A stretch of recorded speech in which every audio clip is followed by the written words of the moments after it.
संतप्त मानस शांत हूँ, जिनके गुणों के गान में बेवर्धमान महान जिन विचरे हमारे ध्यान में।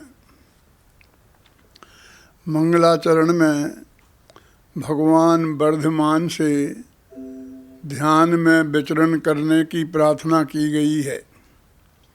क्यों? क्योंकि जैन मान्यता के अनुसार जो एक बार सिद्ध अवस्था को प्राप्त हो जाते हैं, मोक्ष में चले जाते हैं, वे दोबारा लौटकर संसार में नहीं आते। इसलिए कभी ऐसी प्रार्थना करके कि एक बार तो आना पड़ेगा और सोते हुए भारत को जगाना पड़ेगा, अपनी प्रार्थना को निष्फल नहीं होने देना चाहता। क्योंकि जो चीज़ एक बार गई सो गई, वो दोबारा लौट कर नहीं आती है। जैसे कि हमारा बचपन गया सो गया, अब वो दोबारा लौट के तो नहीं आ सकता है। ज़रा कल्पना कीजिए कि जब आप 6वीं क्लास में पढ़ते थे, होली का समय था, आपने एक गुब्बारे में पानी भरकर मास्टर जी की कुर्सी पर गद्दी के नीचे रख दिया था। मास्टर जी क्लास में आए, कुर्सी पर बैठे, गुब्बारा फटा तो उसमें से पानी का एक फव्वारा छूटा था और साथ में क्लास में हंसी का फव्वारा भी छूट गया था। पता चलने पर आपकी पिटाई भी कम नहीं हुई थी। पर जब वो घटना आपको याद आ जाती है, वो दिन आपको याद आ जाते हैं, तो आपके चेहरे पर प्रसन्नता आ जाती है। ऐसी कोई ना कोई घटना आपके बचपन में भी घटी होगी। अब वो दोबारा बचपन तो नहीं आ सकता, पर वो याद तो आ सकती है ना, ज्ञान में तो आ सकती है ना, ध्यान में तो आ सकती है। ऐसे ही भगवान महावीर 2500 वर्ष पहले मोक्ष पधारे, अब वे दोबारा लौट कर संसार में तो नहीं आ सकते हैं, पर हमारे ज्ञान में आ सकते हैं, हमारे ध्यान में आ सकते हैं। इसलिए यहाँ प्रार्थना की गई है कि बेवर्धमान महान जिन विचरे हमारे ध्यान में। क्यों? आखिर क्यों? आज का ये बेदर्द जमाना, जब मौत कोई मायना नहीं रखती है। एक आदमी सड़क के किनारे मरा या अधमरा पड़ा है तो हजारों लोग देखते हुए निकल जाएंगे। कोई ये नहीं सोचता है कि मर गया है तो घर वालों को खबर कर दें, अधमरा है तो अस्पताल पहुंचा दें, शायद बच जाए। हजारों लोग देखते हुए निकल जाते हैं। ऐसे इस बेदर्द ज़माने में 2500 वर्ष पहले जिसने देह छोड़ी हो और 2500 वर्ष बाद गांव-गांव में हमें प्रार्थनाएं करें कि बेवर्धमान हम महान जिन विचरे हमारे ध्यान में। क्या क्या हुआ? विचरे हमारे ध्यान में। क्या आवश्यकता है इसकी? आज के इस बेदर्द ज़माने में अखबार में समाचार आता है कि बिहार में भयंकर बाढ़ आई है, 1 लाख लोग मारे गए हैं और 3 लाख लोग बेघर बार हो गए हैं। सुबह हम चाय पीते हैं और अखबार पढ़ते रहते हैं, बड़े ही शान से कहते हैं पड़ोसी से, भाई साहब सुना, बिहार में बाढ़ आई है, 1 लाख लोग मारे गए हैं। ये समाचार ऐसे सुनाते हैं जैसे हमारे गांव में कोई सर्कस आया हो। ये समाचार सुनाते वक्त हमारे चेहरे पर कोई पीड़ा का निशान नहीं होता, हमारे हाथ से चाय का प्याला छूटता नहीं है, फूटता नहीं है। हम चाय पीते रहते हैं और ये समाचार सुनाते रहते हैं। ऐसे इस बेदर्द ज़माने में जब मौत कोई मायना नहीं रखती है और हम याद करें उन वर्धमान भगवान को कि बेवर्धमान महान जिन विचरे हमारे ध्यान में। क्या दिया है उनने हमें ऐसा कि जो हम उन्हें याद करें? देने वालों को भी हम कहाँ याद रखते हैं। हमारे पिता सारी जिंदगी पाप की कमाई करते हैं और पाप की गठरी बांधकर नरक में चले जाते हैं और सारा माल हमें दे जाते हैं। उन्हें भी तो हम 3 दिन से ज़्यादा याद नहीं रख सकते हैं। आज मरे वो कल तीसरा दिन होता है। यदि किसान हो तो खेत पे चला जाता है, कहता है बोनी का समय है। नौकरी पेशा अपनी ड्यूटी पे चला जाता है, कहता सीरियल बाकी नहीं है। और दुकानदार दुकान खोल लेता है, कहता है सीजन चल रहा है। उस पिता को भी हम 3 दिन याद नहीं रख पाते हैं, तो भगवान महावीर ने हमें ऐसा क्या दिया है कि जो हम आज 2500 वर्ष बाद भी याद रखें कि वो वर्धमान महान जिन विचरे हमारे ध्यान में। उनने हमें कुछ ऐसे सिद्धांत दिए हैं, ऐसा मार्ग बताया है कि उन सिद्धांतों को हम पालन करें, उनके बताए उस मार्ग पर चलें तो आज भी सुख और शांति प्राप्त कर सकते हैं। इसलिए हम उन्हें याद करते हैं। भाई, अहिंसा उनका एक ऐसा सिद्धांत है कि जिसकी दुनिया को आज सबसे अधिक ज़रूरत है। जितनी भगवान महावीर के ज़माने में भी इतनी आवश्यकता नहीं थी जितनी कि आज है। लोग कहते हैं कि भगवान महावीर के ज़माने में लोग लाठियों और पत्थरों से लड़ा करते थे। लाठियों और पत्थरों से लड़ने वाले अस्पताल पहुंचते हैं, श्मशान नहीं, यानी वे घायल होते हैं, मरते नहीं। फिर हमने तरक्की की और तलवारें बना ली, लेकिन वो तलवारें 4 हाथ तक कोई आदमी हो तो ही काम आती थी। कोई 100-200 गज दूर हुआ तो वो तलवार बेकार थी। तो फिर हमने गोलियां बनाई, पर वो गोली भी एक गोली एक आदमी को ही मार सकती थी। वो भी 100-200 गज दूर हुआ तभी।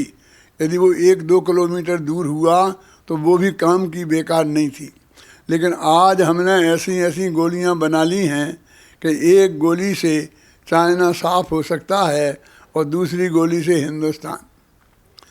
और आप जानते हैं हमने मारक क्षमता का इतना विकास कर लिया है कि अमेरिका चाहे तो अपने घर बैठे बैठे एक बटन दबाए तो चाइना साफ, और दूसरा बटन दबाए तो भारत साफ। और वो बटन दबाना किन लोगों के हाथ में है? जो दिन में 3 बोतल पीते हैं। हम गर्म पानी पीने वाले लोग भी कभी पंखा चलाना चाहते हैं तो गलती से बगल का बटन दब जाता है और लाइट जल जाती है। इतनी गलती तो हमसे भी हो जाती है, गर्म पानी पीने वाले लोगों से। यदि वो दिन में 3 बोतल पीने वाले ने चाइना का बटन दबाया और गलती से भारत का बटन दब गया तो हम मुफ्त में ही मारे जाएंगे। आज हिंसा ने इतना भयानक रूप धारण कर लिया है, इसलिए भगवान महावीर की अहिंसा की आवश्यकता दुनिया को जितनी आज है उतनी महावीर के ज़माने में भी नहीं थी। कुछ लोग कहते हैं कि महावीर आउट ऑफ डेट हो गए हैं। क्यों? क्योंकि उनने जो रास्ता हमें बताया था 2500 साल पहले, हो सकता है वो 2500 साल पहले किसी काम का रहा हो, लेकिन आज कहाँ वो बैलगाड़ी का ज़माना और आज हम कहाँ रॉकेट की दुनिया में आ गए हैं। आज वो हमारे किस काम का हो सकता है? ऐसे लोगों से मैं ये कहना चाहता हूँ कि भगवान महावीर आउट ऑफ डेट नहीं हैं, बल्कि एकदम अप टू डेट हैं। शायद ये मेरी बात उन लोगों को पसंद न आए जो ऐसे कपड़े पहनकर, ऐसे बाल रखकर कि दूर से देखने पर पता ही ना चले कि लड़का है या लड़की, अपने को अप टू डेट समझते हैं। लेकिन भाई, कोई व्यक्ति ड्रेस से अप टू डेट नहीं होता है, अपने विचारों से अप टू डेट होता है। यदि भगवान महावीर के विचार हमारी आज की समस्याओं को सुलझाने में समर्थ हैं तो वे एकदम अप टू डेट हैं।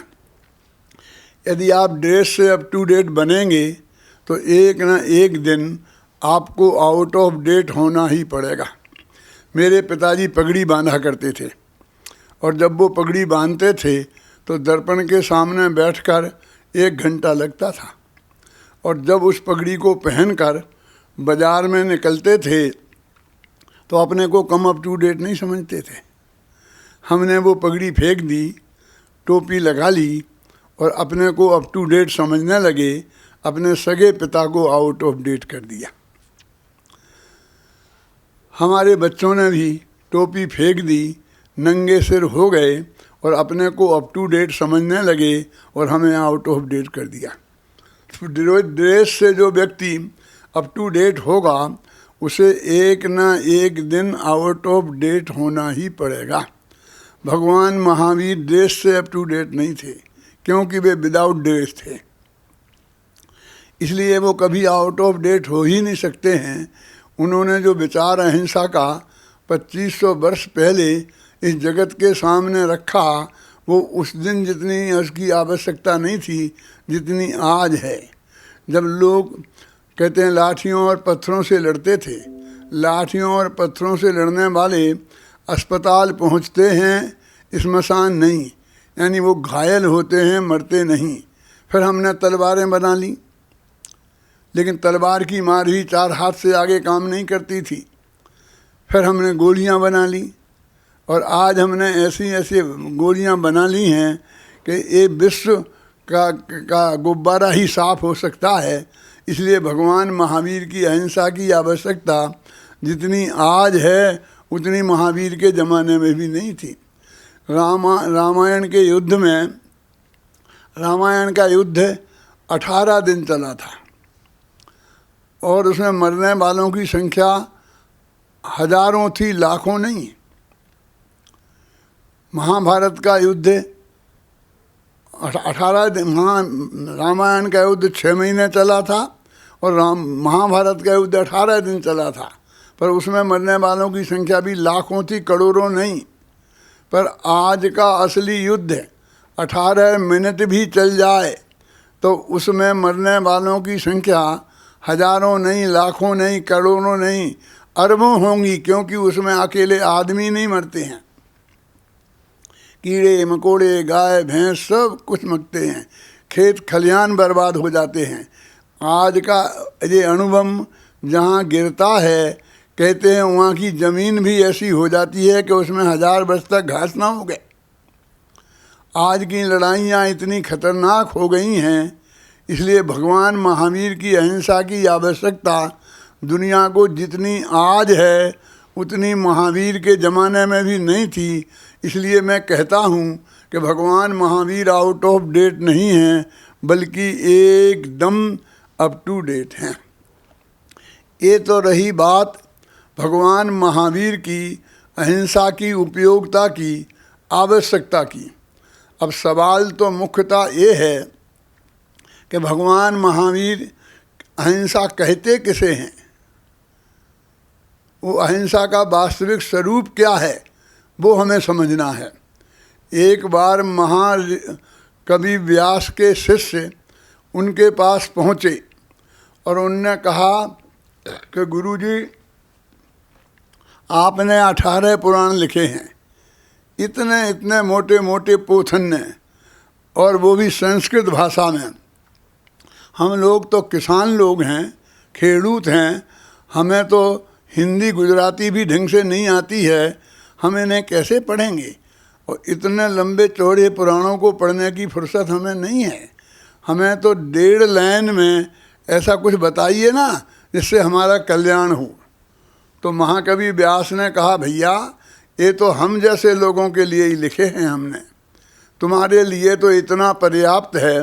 कितना कि 18 पुराणेषु व्यासस्य वचनद्वयम् परोपकारः पुण्याय पापाय परपीडनम्। इन 18 पुराणों में महाकवि व्यास ने 2 ही बातें लिखी हैं, दूसरों को पीड़ा पहुंचाओगे तो पाप होगा और दूसरों का उपकार करोगे तो पुण्य होगा। तुम इतना जान लो, इतना मान लो और जीवन में अपना लो तो समझ लो कि तुमने 18 पुराणों का सार समझ लिया। भगवान महावीर के शिष्य भी उनके पास पहुँचे कि महाकवि व्यास ने तो अपने शिष्यों को इतना सीधा सरल रास्ता बता दिया आपके ये मोटे मोटे पोथन जो प्राकृत भाषा में लिखे हुए हैं, हम तो अभी अपनी मातृभाषा हिंदी गुजराती भी नहीं जानते हैं। हम तो सब कॉन्वेंट की संतान हैं, कॉन्वेंट स्कूलों में पढ़े हुए हैं, 7 समुंदर पार की भाषा अंग्रेजी में बात करते हैं। हम तुम्हारे इन पुराणों को, इन महाग्रंथों को कैसे पढ़ेंगे? आप भी हमें 1.5 लाइन में बताइए धर्म का सार क्या है। तो भगवान महावीर ने कहा, तुम भी सुनो। अप्रादुर्भाव खलु रागादीनां भवत्यहिंसेति तेषामेवोत्पत्ति हिंसेति जैनागमस्य संक्षेपा। जैन आगम को संक्षेप में कहना हो तो इतना पर्याप्त है। कितना? कि आत्मा में रागादि भावों की उत्पत्ति, इसका नाम हिंसा है, और आत्मा में रागादि भाव की उत्पत्ति नहीं होना, इसका नाम अहिंसा है। यही जनागम का सार है। शिष्य बोला, महाराज हर बात में आत्मा आत्मा की बात आप लगा देते हैं, सीधी सच्ची बात क्यों नहीं कहते हैं कि दुनिया में मार काट का होना हिंसा है और मार काट का नहीं होना अहिंसा है? जो सबकी समझ में आ जाए कि भाई शांति से सुनो, सब समझ में आएगा कि इस दुनिया में ये हमारे आत्मा में रागादि भाव की उत्पत्ति होने को हिंसा उनने कहा। क्यों कहा? कि इसमें आत्मा शब्द का उनने उपयोग किया कि हिंसा और अहिंसा दुनिया में नहीं, आत्मा में पैदा होती है।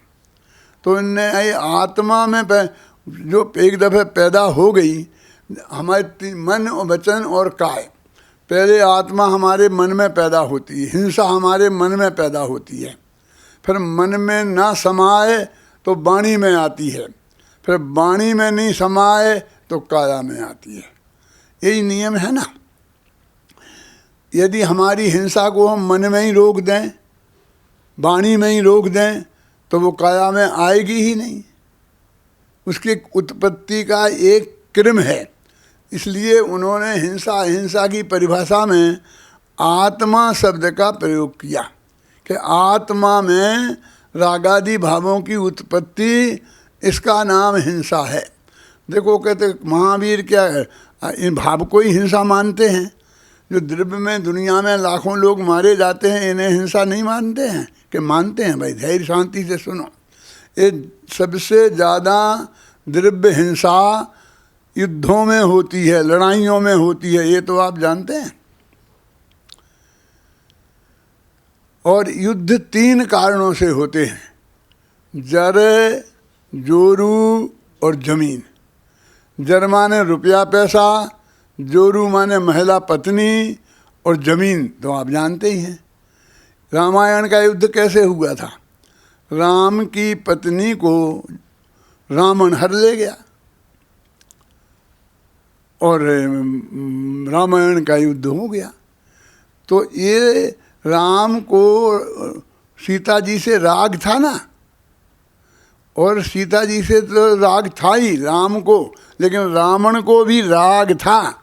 यदि दोष होता तो जैसे लक्ष्मण ने शूर्पणखा की नाक काटी थी, ऐसा कुछ करते या अपहरण करके ले गया और वहाँ जाके कहता था कि तू मुझे स्वीकार कर ले, मैं तुझे पटरानी बनाऊंगा, मंदोदरी से भी ऊपर। ये बातें राग की हैं कि द्वेष की? तो रामायण का महायुद्ध भी राग के कारण हुआ। कौरवों से पांडवों ने कहा तुम 5 गांव हमें दे दोगे तो हम समझौता कर लेंगे, लेकिन कौरवों ने कहा बिना लड़ाई के 1 इंच जमीन भी नहीं देंगे। और महाभारत का युद्ध हो गया। महाभारत में जो लाखों लोग मरे, तो मैं पूछता हूँ कि पांडवों कौरवों को तो जमीन से राग था ही, पांडवों को भी जमीन से राग था ना। आप कहते कैसी बात करते हो, उन्हें बेचारों को 5 गांव ही नहीं मिले, बेचारे रहते कहाँ? अरे भाई रहने के लिए किसी को गांव चाहिए, आपके पास गांव हैं? मेरे पास तो कोई गांव नहीं है, सारे हिंदुस्तान में मेरी 1 इंच भी ज़मीन नहीं है, और मैं तो बड़े ठाठ से रह रहा हूँ। हमारे देश का सबसे पहला गृह मंत्री लाल बहादुर शास्त्री गृह विहीन, उसके पास भी घर नहीं था, गृह मंत्री था। रहने के लिए तो किराए से भी काम चलता है ना, लेकिन उन्हें भी 5 गांव चाहिए थे, क्योंकि एक दफ़े खड़े होने को ज़मीन तो मिले, फिर हम देख लेंगे।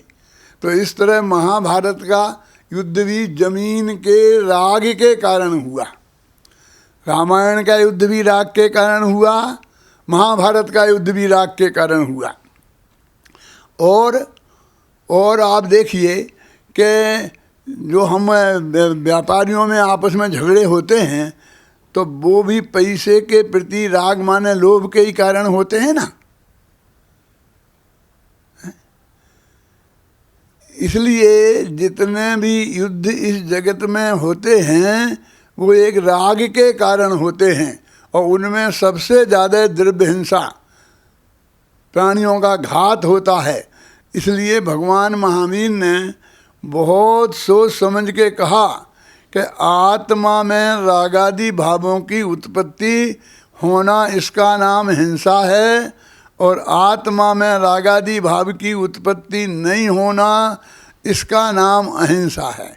उन्होंने हिंसा और अहिंसा की परिभाषा में आत्मा शब्द का उपयोग क्यों किया? सबसे पहले हमारे हृदय में हिंसा पैदा होती है, आत्मा में हिंसा पैदा होती है, फिर वो वाणी में आती है, और वाणी से काम नहीं चले तो काया में आती है। आप देख लीजिए, मैं यहाँ व्याख्यान दे रहा हूँ और आप सब लोग शांति से सुन रहे हैं, इतने में बीच में कोई आदमी डिस्टर्ब करने लग जाए तो क्या होगा? कुछ मिनट तो कुछ नहीं होगा। कब तक? जब तक व्यवस्थापकों के हृदय में क्रोध समाएगा। लेकिन जब नहीं समाएगा तो मेरा भाषण व्याख्यान बंद हो जाएगा और वो स्पीकर पर आ जाएंगे और कहेंगे चुपचाप बैठ जाइए, यहाँ कोई नहीं बोलेगा। ये वाणी में एक कठोरता, ये हिंसा कब आएगी? जब हिंसा मन में नहीं समाएगी तब। और यदि वो नहीं माना तो ये वॉलंटरी हो, इसे निकाल के बाहर करो। हाथ कब उठेगा? जब वाणी से काम नहीं चलेगा। इसलिए भगवान महावीर ने कहा कि हिंसा जहाँ पैदा हुई हमें वहीं से रोकना चाहिए। इसलिए उनने आत्मा शब्द का उपयोग किया, क्योंकि आत्मा में हिंसा पैदा ही नहीं होगी तो वाणी में कहाँ से आएगी, क्रिया में कहाँ से आएगी। इसलिए उन्होंने सोचा कि चोर से निपटने की अपेक्षा चोर की अम्मा से ही निपट लेना अच्छा है, कि जिससे चोर पैदा ही नहीं हो। इसलिए उन्होंने कहा कि आत्मा में हिंसा पैदा होती है, इसलिए हम हिंसा जो बाहर में पैदा होगी जो उसकी जड़ पर हमें प्रहार करना चाहिए। इसलिए उन्होंने आत्मा शब्द का प्रयोग किया। तो इस हिंसा का कारण आत्मा में उत्पन्न होने वाले ये राग भाव हैं, कि द्वेष भाव से भी तो हिंसा होती है, कि हाँ होती है, अवश्य होती है।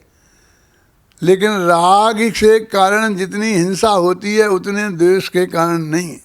मैंने अभी बताया ना आपको कि जितनी भी लड़ाइयाँ इस दुनिया में हुई हैं वो सब राग के कारण हुई।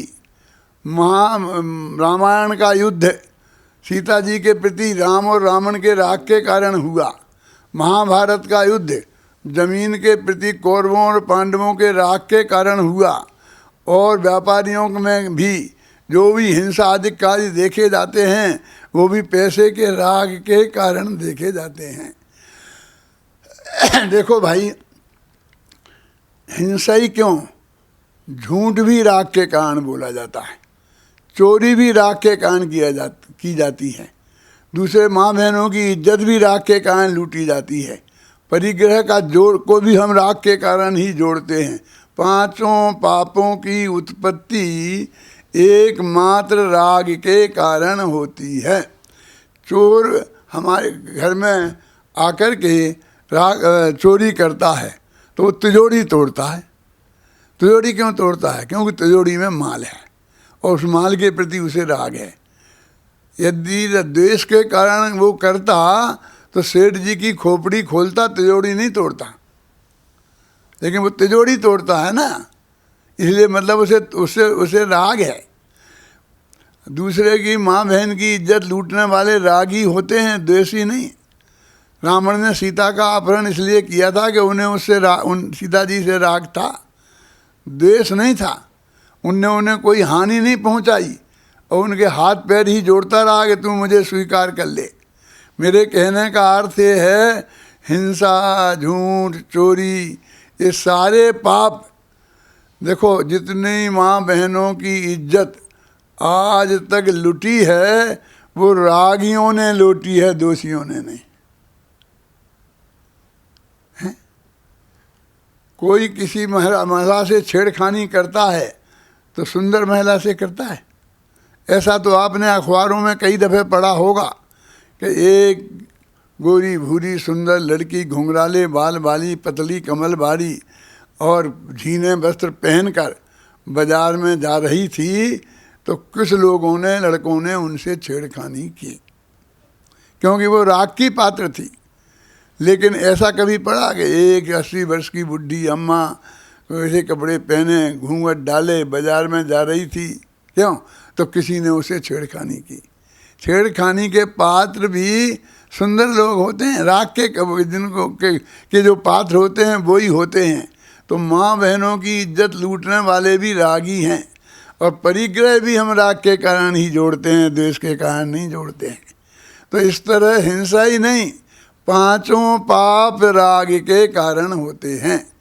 इसलिए भगवान महावीर ने बहुत सोच समझ के कहा कि आत्मा में रागादि की उत्पत्ति, इसका नाम है हिंसा, और आत्मा में रागादि की उत्पत्ति नहीं होना, इसका नाम है अहिंसा। हिंसा और अहिंसा की उत्पत्ति में राग ही प्रमुख रूप से काम करता है। इसलिए उन्होंने रागादि की उत्पत्ति को हिंसा कहा, और उसके रोकने के लिए भी उनने ये कहा कि वो हमारे आत्मा में पैदा होता है। देखो भगवान महावीर का निर्वाण वर्ष था, है ना, सन 74 की बात मैं आपको बोल रहा हूँ। तो हम 1000 यात्रियों के साथ सारे निर्वाण जहाँ हुआ था, सिद्ध क्षेत्र हैं, उनकी वंदना के लिए निकले। तो गांव-गांव में हमें भगवान महावीर की अहिंसा समझानी पड़ती थी। अंत में हम अहमदाबाद पहुँचे और हमारा इस अहिंसा पर व्याख्यान हो रहा था। और वो ज़माना है जब जो मोरारजी देसाई प्रधानमंत्री थे और गुजरात में भी उन्हीं की पार्टी का राज था, तो वहाँ शराबबंदी लागू हो गई थी। और शराबबंदी मंत्री हरी सिंह चावड़ा थे। आप लोग जो थोड़े बुजुर्ग हैं वो शायद उन्हें जानते होंगे। तो मेरी उस सभा के वो अध्यक्ष थे, मेरे बगल में बैठे थे। यहाँ तक जब मैं आया तो वो बोले कि आप तो ये बताइए कि ये हिंसा रुके कैसे। मैंने कहा ये भी बताते हैं, आप शराबबंदी मंत्री हैं ना? बोले हाँ। तो मैंने बोला आपके यहाँ शराबबंदी तो हो गई है, लेकिन रुक गई ना। अब लोग शराब तो नहीं पीते हैं, अभी भी होटलों में अवैध तरीके से वो शराब लोगों को मिलती है, लोग वहाँ पीते हैं और वो सब काम चलता है। क्यों? क्या उपाय है, मैं आपसे पूछता हूँ। ये शराबबंदी सफल, शराब ना पिए लोग, इसके लिए उपाय क्या है? वे चुप रहे। तो मैंने कहा कि एक उपाय तो ये है कि उन होटलों पे छापा मारो और जो भी 10-5 बोतलें मिलें, पुलिस वाले उन्हें मिल बांट कर पी लें और 200-500 रुपया उससे ले लें और उसकी छुट्टी कर दें, तो शराबबंदी सफल हो जाएगी। बोले नहीं, इससे तो नहीं होगी। तो मैंने कहा हो तो ऐसा ही रहा है। जब तक उन होटलों में शराब उपलब्ध रहेगी तब तक उसको रोकना संभव नहीं है। तो क्या करें कि वो शराब जहाँ भट्टी में बनती है अवैध रूप से, जब तक उसे हम नहीं रोकेंगे तो वो मार्केट में आएगी आएगी और आएगी, जाएगी कहाँ? और जब वो मार्केट में आएगी, है ना, तो लोगों के पेट में जाएगी जाएगी और जाएगी। और जब लोगों के पेट में जाएगी तो माथे में भन्नाएगी भन्नाएगी और भन्नाएगी। यदि हम चाहते हैं कि वो शराब माथे में ना भन्नाए तो हमें इंतज़ाम करना होगा कि मार्केट में न आए। और यदि हम चाहते हैं कि वो शराब मार्केट में ना आए तो हमें इंतज़ाम करना होगा कि वो बने ही नहीं। वे जो अवैध अड्डे हैं जहाँ वो शराब बनती है, जब तक हम उन्हें नष्ट भ्रष्ट नहीं करेंगे तब तक हमें शराबबंदी सफल नहीं होगी। बोले आप बात तो ठीक कहते हैं। तो मैंने कहा हिंसा आत्मा की भट्टी में जब तक हिंसा की शराब पैदा होगी तो वाणी के मार्केट में आएगी आएगी और आएगी। और जब वाणी के मार्केट में आएगी तो काया के हाथ में आएगी आएगी और आएगी। ख्याल में आए ना? और वो हिंसा पैदा होगी। यदि हम चाहते हैं कि इस जगत में हिंसा ना हो तो हमें इंतज़ाम करना होगा कि वो मार्केट में ना आए, बाज़ार में ना आए और आत्मा में पैदा ही ना हो। इसलिए उन्होंने बहुत सोच समझ के कहा कि आत्मा में रागादि भावों की उत्पत्ति, इसका नाम है हिंसा, और आत्मा में रागादि भावों की उत्पत्ति नहीं होना, इसका नाम है अहिंसा। और यही जनागम का सार है। भगवान महावीर ने हिंसा और अहिंसा की परिभाषा में आत्मा शब्द का उपयोग क्यों किया और रागादि शब्द का उपयोग क्यों किया? क्योंकि राग ही एक ऐसी चीज़ है कि जो आत्मा में पैदा होती है। देखिए, काया की में जो हिंसा होती है ना, लोक में द्रव्य हिंसा, उसे तो सरकार रोकती है। कोई किसी को मारे जान से तो पुलिस पकड़ेगी और केस चलेगा, फिर फांसी की सज़ा होगी। नहीं होगी फांसी तो आजीवन कारावास होगा। तो काया से होने वाली हिंसा को तो सरकार रोकती है, लेकिन वाणी की हिंसा को सरकार नहीं रोकती है। कोई किसी को वाणी से मारे, माने मारने की धमकी दे, तो सरकार नहीं रोकती है। एक बार मैं पुलिस थाने गया और मैंने कहा कि फलां आदमी मुझे जान से मारने की धमकी देता है। तो बोले हम क्या करें? मैंने कहा आप इंतजाम कीजिए और क्या करें। ऐसा कीजिए कि 2 पुलिस वाले मेरे साथ लगा दीजिए सुरक्षा में। तो वो मुस्कुरा कर कहने लगे कि भाई साहब क्या बात करते हैं, हिंदुस्तान में 100 करोड़ 135 करोड़ लोग रहते हैं। ऐसे एक एक आदमी के पीछे हम 2-2 पुलिस वाले लगाने लग जाएं तो हमें कितनी 2 अरब और 70 करोड़ पुलिस चाहिए। कहाँ से लाएंगे? मैंने कहा आप बात तो ठीक कहते हैं, लेकिन मुझे तो जान का खतरा है, मैं क्या करूं? तो एकदम मुस्कुराते हुए बोले कि आप रपट लिखा दीजिए। मैंने कहा उससे क्या होगा? बोले जब आपकी हत्या हो जाएगी तो हम उन लोगों को गिरफ्तार कर लेंगे। मैंने कहा अच्छा इंतज़ाम है, हत्या होने के बाद होगा, पहले नहीं हो सकता है। बोले हम क्या करें, हमारे पास ऐसा कोई कानून ही नहीं है कि आप ये कहें कि वो हमको मारने की बात करता है और इसके आधार पर उन्हें गिरफ्तार कर लें। क्या हम तो जब तक एक्शन नहीं हो तब तक एक्शन नहीं लेते। एक्शन होना माने वही आपकी हत्या होना, तब हम पर कुछ सोचेंगे क्या करना है। मैंने बहुत गंभीरता से विचार किया कि ऐसा कानून क्यों है कि जो इंतज़ाम मरने के बाद होगा। तो फिर मेरी समझ में आया कि कानून तो ठीक ही है, क्योंकि हम वाणी से इतने हत्यारे हो गए हैं कि जिसने जीवन भर एक मक्खी भी नहीं मारी होगी, वो भी सुबह से शाम तक 10 लोगों को वाणी से मारने की धमकी दे देता है। रेल में बैठे हों, बस में बैठे हों, ज़रा सरकना, तू नहीं टिकट नहीं लिया है, मैंने भी लिया है, कि ज़्यादा गड़बड़ करेगा तो अभी खुदा के पास भेज दूंगा। हम बात बात में उसे खुदा के पास भेजने की धमकी देती है। यदि इस बात पर पुलिस एक्शन लेने लग जाएं तो सब लोग जरा गंभीरता से हम विचार करें कि हम लोगों में से कौन लोग जेल के बाहर रहेगा। क्योंकि हिंसा वाणी में तो हमारी इतनी समाई हुई है, जबकि हमने एक आदमी की भी हिंसा नहीं की जीवन में, ना करेंगे, फिर भी वाणी से हम धमकी दिए बिना नहीं रहते हैं। तो पुलिस कहती है हम वाणी पर एक्शन नहीं लेंगे, जब तक कोई एक्शन नहीं होगा तब तक हम एक्शन नहीं लेंगे। लेकिन वाणी की हिंसा भी तो रुकना चाहिए। कैसे रुके? कौन रोके? सरकार नहीं रोकेगी तो कौन रोकेगा? कि समाज रोकता है। कैसे? देखिए, आप सब लोग शांति से बैठे हैं और मैं व्याख्यान दे रहा हूँ। भगवान महावीर की अच्छी अच्छी बातें मैं आपको बता रहा हूँ, इसलिए आप सानंद बैठे सुन रहे हैं, है ना। लेकिन मैं अभी यहीं स्पीकर पर और आपको गालियाँ देने लग जाऊँ तो क्या होगा? आप मुझे दोबारा बुलाएंगे तो ये भाई साहब कह रहे हैं कि आप दोबारा की बात कर रहे हैं, पहले अभी की सोचो। अभी की, ये तुम्हारा जयपुर नहीं है कि अभी क्या होगा। यानी वाणी की हिंसा को समाज रोकता है।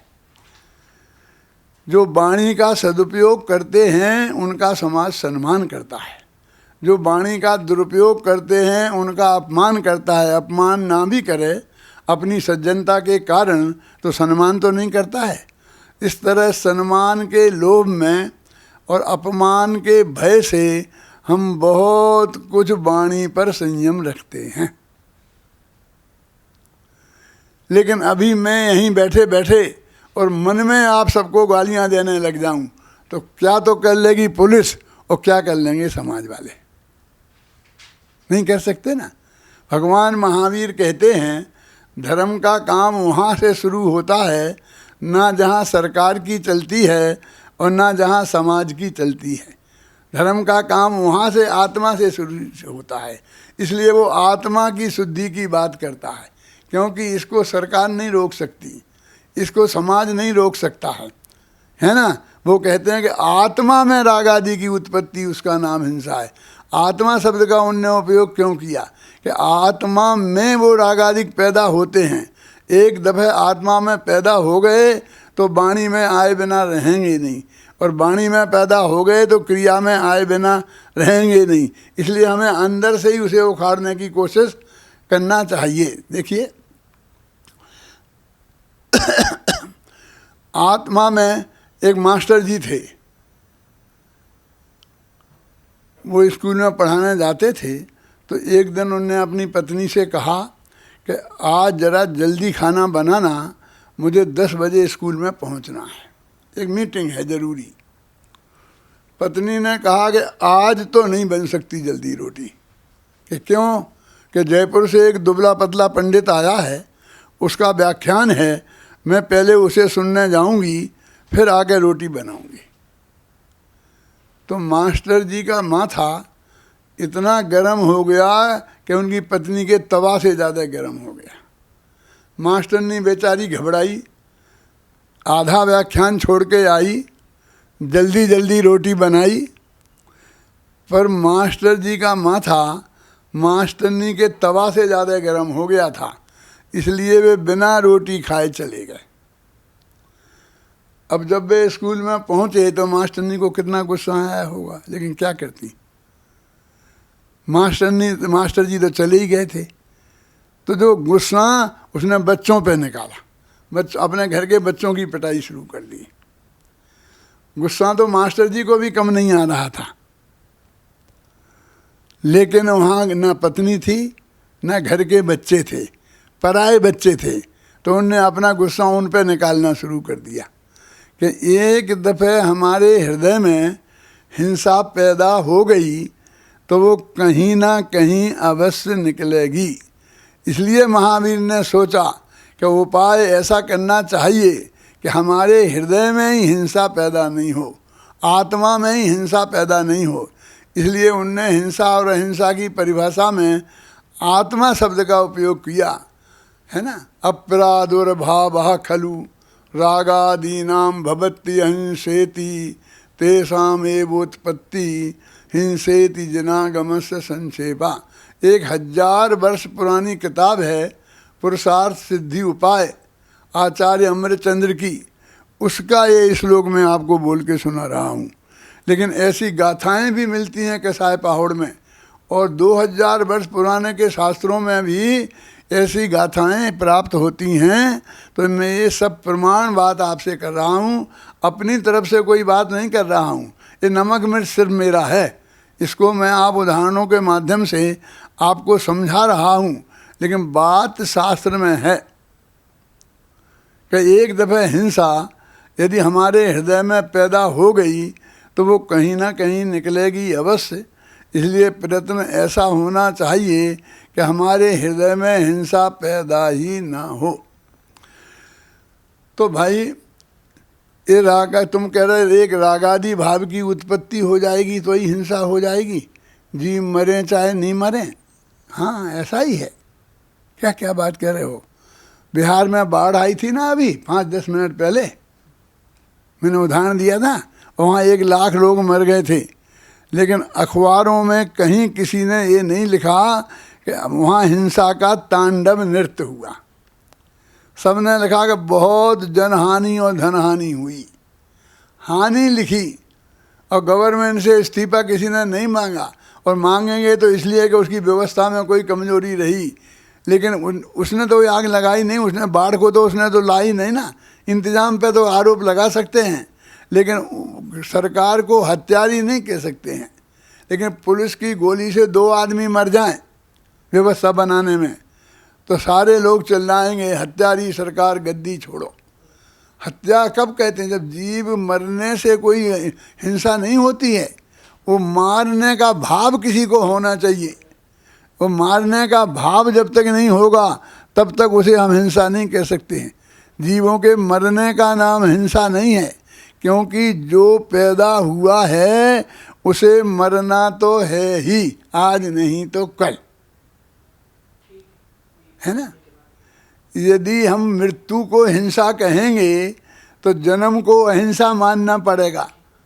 तो जितने जन्मते हैं उतने ही मरते हैं, तो जितनी हिंसा उतनी अहिंसा। तब लोग कहते हैं कि नहीं भाई साहब, मृत्यु के विरुद्ध जन्म नहीं है, जीवन है। जीवन अहिंसा है और मृत्यु हिंसा है। तो मैं कहूँगा मरते तो 60, 70, 80 साल में एक बार हैं, और जीते तो 60, 70, 80 साल हैं ना। तो अहिंसा बहुत ज़्यादा हो गई। अरे भाई, ना मृत्यु का नाम हिंसा है, न जन्म का नाम अहिंसा है। क्या वो मारने का भाव, बचाने का भाव जो हमारे अंदर में होता है, हिंसा अहिंसा का संबंध उससे है। ख्याल में है ना। जब तक अंदर अपने जैन धर्म कहता भावों पर जोर देता है, हमारे हृदय में जो भाव उत्पन्न होते हैं उनसे हिंसा अहिंसा का संबंध है। एक आदमी ने गोली चलाई और उसके सामने उस गोली से एक दूसरे व्यक्ति के कान के पास से निकल गई और वो मरा नहीं। उसे मारने के लिए गोली चलाई थी। जैन धर्म के हिसाब से तो वो हत्यारा हो गया ना। उसे तो जो मनुष्यों को मारने का पाप है नरक जाने का, वो लगेगा कि नहीं लगेगा? लगेगा। लेकिन गवर्नमेंट की तरफ से कोई अपराध ही नहीं हुआ। पुलिस के पास केस लेके जाओ कि साहब मैं वो गोली उसने मुझे चलाई तो उस पर केस करो, तो वो कहेगा कि आप तो जिंदा हो। क्या करूं? आप मर जाते तो केस बनता। यानी मरने पर ही हिंसा होती है। भावों की हिंसा को समाज स्वीकार नहीं करता, सरकार स्वीकार नहीं करती। और धर्म कहता है भावों की हिंसा को ही। डॉक्टर ऑपरेशन करे और टेबल पर ही मरीज मर जाए तो भी उस पर हत्या का केस नहीं चलता, बल्कि उल्टा वो तो उसकी फीस और ले लेता है, ऑपरेशन करने के पैसा भी लेता है तुमसे, है ना।